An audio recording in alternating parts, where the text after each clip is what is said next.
ಶಾಲೆಗೆ ಹೊರಟಿದ್ದ ಬಾಲಕ ಕಾಣೆಯಾಗಿದ್ದಾನೆ. ಪಾಲಕರು ಈಗ ಚಿಂತೆಯಲ್ಲಿ ಒಳಗಾಗಿದ್ದಾರೆ. ಈಗ ಏನು ಹೋದ, ಏನಾಯ್ತು ಅಂತ. ಶಾಲೆಗೆ ಹೊರಟಿದ್ದಂತ ಬಾಲಕ ದಿಢೀರಾಗಿ ನಾಪತ್ತೆ ಆಗ್ಬಿಟ್ಟಿದ್ದಾನೆ. ಸ್ಕೂಲ್ ಹುಡುಗ. ಇದು ಕಕ್ಕುಪ್ಪಿ ಗ್ರಾಮದ ಬಾಲಕ ಗಣೇಶ್ ಅಂತ. ವಿಜಯನಗರ ಜಿಲ್ಲೆಯ ಕೂಡ್ಲಿಗಿ ತಾಲೂಕಿನಲ್ಲಿರುವಂತ ಒಂದು ಸಣ್ಣ ಊರು. ಇಲ್ಲಿ ಚಂದ್ರಪ್ಪ ಮತ್ತು ಮಂಗಳ ಅಂತ ಇವರ ಮಗನೇ ಈಗ ಕಾಣಿಸ್ತಾ ಇಲ್ಲ. ಕೂಡ್ಲಿಗಿಯ ಶಾರದಾ ಶಾಲೆಯಲ್ಲಿ 9ನೇ ಕ್ಲಾಸ್ ಓದ್ತಾ ಇದ್ದಂತ ಹುಡುಗ ಶಾಲೆಗೆ ಹೊರಟಿದ್ದ, ಆದ್ರೆ ಇಲ್ಲ. ಬುಧವಾರ ಶಾಲೆಗೆ ಹೋಗುವಾಗಲೇ ಈ ಕೂಡ್ಲಿಗಿಗೆ ಬಂದಿದ್ದ ಆತ. ಸಿಸಿ ಕ್ಯಾಮೆರಾದಲ್ಲಿ ಬಾಲಕ ಓಡಾಡಿರುವಂತ ದೃಶ್ಯಗಳು ಬಸ್ ಸ್ಟಾಪ್ ಅಲ್ಲಿ ಸರಿಯಾಗಿದೆ. ಆತ ಶಾಲೆಗೆ ಹೋಗ್ಬೇಕು ಅಂತ ಬಂದಿದ್ದ ಗಣೇಶ್ 9ನೇ ಕ್ಲಾಸ್ ಹುಡುಗ ಅಂತೆ.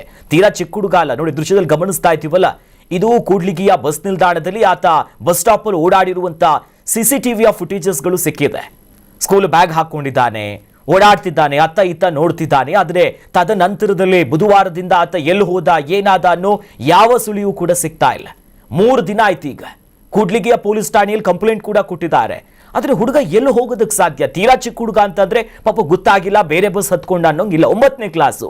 ಆದರೆ ಯಾರಾದ್ರೂ ಕಿಡ್ನಾಪ್ ಮಾಡಿಬಿಟ್ರ, ಆತನೇ ಎಲ್ಲಾದ್ರೂ ಹೋಗ್ಬಿಟ್ನಾ ಅನ್ನೋ ನಿಟ್ಟಿನಲ್ಲಿ ಒಂದು ಕಡೆ ಪೋಷಕರು ಆತಂಕದಲ್ಲಿದ್ರೆ ಪೊಲೀಸರು ತನಿಖೆಯನ್ನ ಚುರುಕುಗೊಳಿಸಿದ್ದಾರೆ.